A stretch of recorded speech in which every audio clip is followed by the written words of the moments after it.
Dunia Vitani tunaamini mzima wa afya kabisa, na tunakwambia hongera sana kwa Krismasi na heri ya Krismasi na mwaka mpya. Tukija sasa kukuhabarisha kuhusu mabadiliko yanayotarajiwa kufanyika ndani ya jeshi la polisi baada ya kauli ya mzee Warioba, Jaji Warioba aliyoongea juzi kuhusu mabadiliko yanayohitajika pamoja na mpasuko na mgawanyiko mkubwa ambao unaonekana katika vyombo vya ulinzi nchini Tanzania. Ghafla tu waziri wa mambo ya ndani nchini Tanzania George Simbachawene ameweka wazi maelekezo aliyopewa na Daktari Samia Suluhu Hassan ambayo yanaenda kugusa mabadiliko jeshi la polisi. Amesema mabadiliko makubwa yanadhamiriwa ili kuboresha utendaji kazi wa jeshi la polisi na kurejesha mahusiano mazuri na wananchi, huko akiweka wazi mabadiliko hayo kwa ni kulibadilisha kabisa jeshi la polisi. Amesema mabadiliko makubwa yamedhamiriwa ili kuboresha utendaji kazi wa jeshi la polisi na kurejesha mahusiano mazuri na wananchi, huko akiweka wazi mabadiliko hayo kuwa ni kulibadili jeshi la polisi kutoka matumizi ya nguvu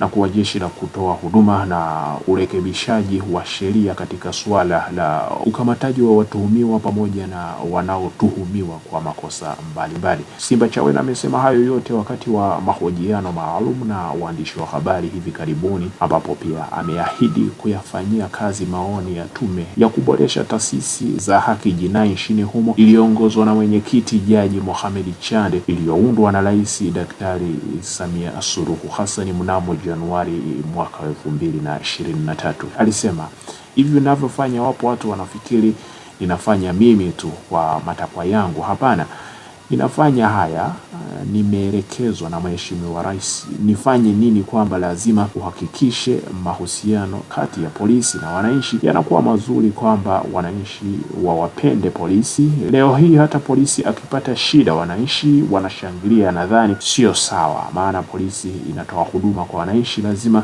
tuboreshe mahusiano. Ndivyo alivyosema Simbachawene. Ametaja maeneo mawili ambayo ameahidi katika kipindi chake ametumwa kuyafanyia kazi na kuyashughulikia ili kupunguza na kuondoa kabisa malalamiko ya wananchi, hali inayopelekea wananchi kutotii maelezo mbalimbali ya serikali. Alisema kwanza, mabadiliko ya kimfumo, mabadiliko ya kiutashi. Kwa mfano, mafunzo yetu ya jeshi la polisi lazima tuyaangalie. Je, tunawapa mafunzo ya kwenda kupambana na wananchi au kuwalinda wananchi wa Tanzania?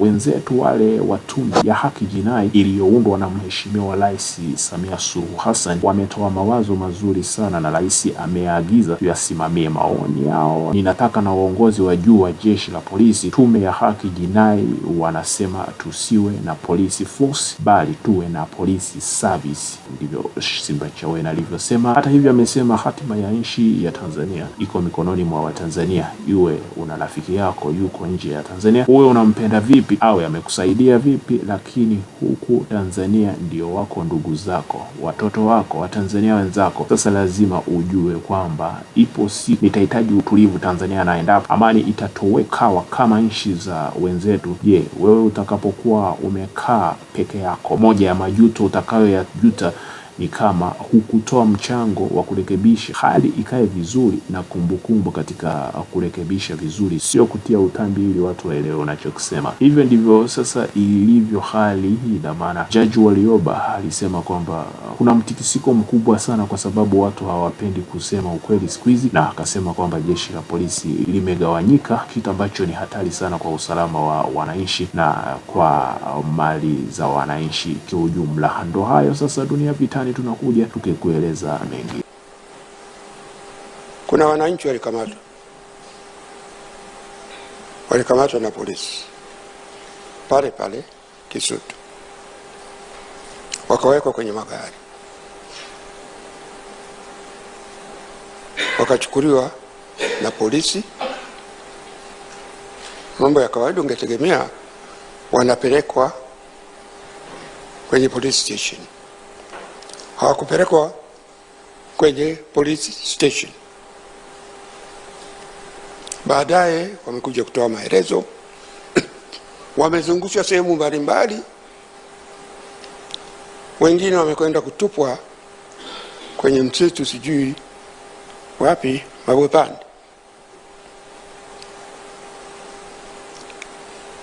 wameumizwa, wengine wamevunjwa miguu, vunja mikono.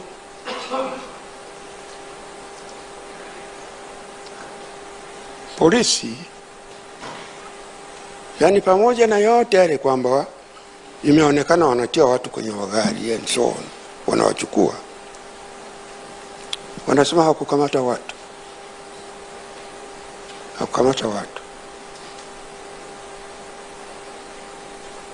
na wanataka waaminike kwamba hakukamata watu. Lakini ni kwamba hawa watu wamekuja wamezungumza, na waliozungumza pamoja na polisi kusema hakukamata watu, waliozungumza hakuna kwa upande wa polisi waliokana yaliyotendeka.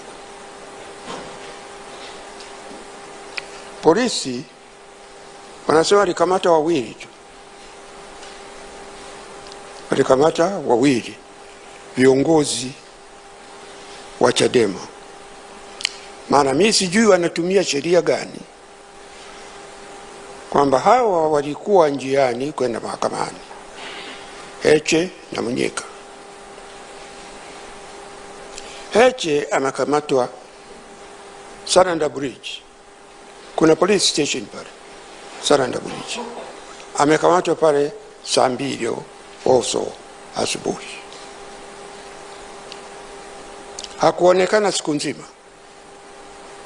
Wanatafuta yuko police station gani, haonekani.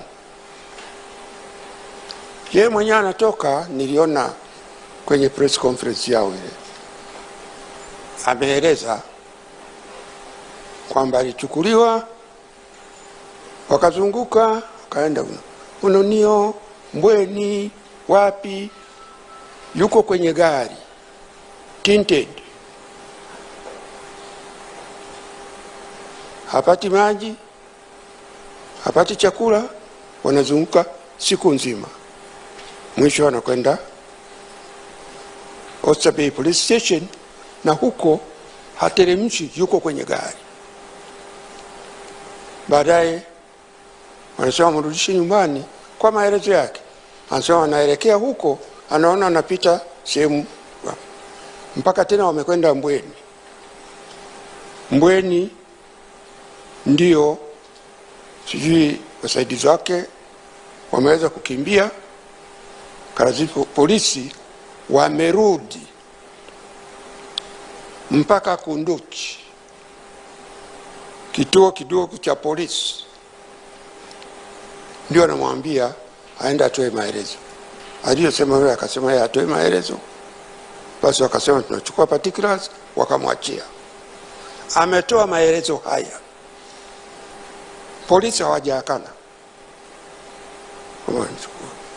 Unamchukua mtu, sisi ni wanasheria wa zamani, hatujui utaratibu wa siku hizi. Tulivyokuwa tunaweka na polisi, ukimkamata mtu unampeleka police station, unamchaji. Haikuwapo unamkamata mtu siku nzima, unazunguka naye, kisha unamwachia bila kumchaji. Sijui ni sheria gani inatumika. Na Mnyika naye ana the same story, polisi hawajakana, na wanataka wananchi waamini. Na haya yote yalizungumzwa, hakuna kitu. Nasema hii kwa upande wa polisi. Nilisema 2020, nilisema 2024, tuache kuhusisha vyombo vya ulinzi na usalama kwa shughuli za kisiasa.